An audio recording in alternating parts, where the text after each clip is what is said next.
Now let me sing to my well-beloved a song of my beloved regarding his vineyard. My well-beloved has a vineyard on a very fruitful hill. He dug it up and cleared out its stones, and planted it with the choicest vine. He built a tower in its midst, and also made a winepress in it. So he expected it to bring forth good grapes, but it brought forth wild grapes. And now, O inhabitants of Jerusalem and men of Judah, judge please between me and my vineyard. What more could have been done to my vineyard that I have not done in it? Why then, when I expected it to bring forth good grapes, did it bring forth wild grapes? And now, please let me tell you what I will do to my vineyard. I will take away its hedge, and it shall be burned, and break down its wall, and it shall be trampled down. I will lay it waste. It shall not be pruned or dug, but there shall come up briars and thorns. I will also command the clouds, that they rain no rain on it. For the vineyard of the Lord of hosts is the house of Israel, and the men of Judah are his pleasant plant. He looked for justice, but behold oppression, for righteousness, but behold a cry for help.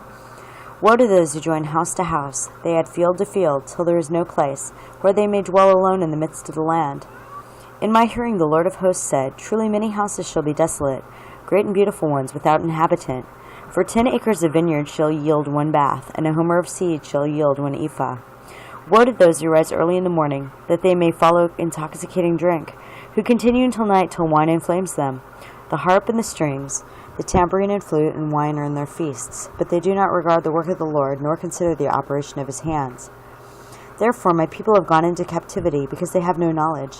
Their honorable men are famished, and their multitude dried up with thirst. Therefore Sheol has enlarged itself, and opened its mouth beyond measure. Their glory and their multitude and their pomp, and he who is jubilant shall descend into it. People shall be brought down, each man shall be humbled, and the eyes of the lofty shall be humbled. But the Lord of hosts shall be exalted in judgment, and God who is holy shall be hallowed in righteousness. Then the lambs shall feed in their pasture, and in the waste places of the fat ones strangers shall eat. Woe to those who draw iniquity with cords of vanity, and sin as if with a cart rope, that say, Let him make speed and hasten his work, that we may see it.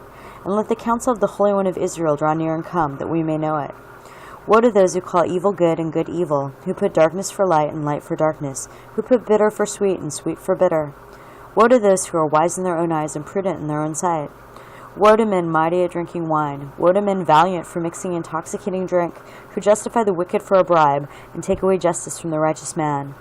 Therefore, as the fire devours the stubble, and the flame consumes the chaff, so their root will be as rottenness, and their blossom will ascend like dust, because they have rejected the law of the Lord of hosts, and despised the word of the Holy One of Israel.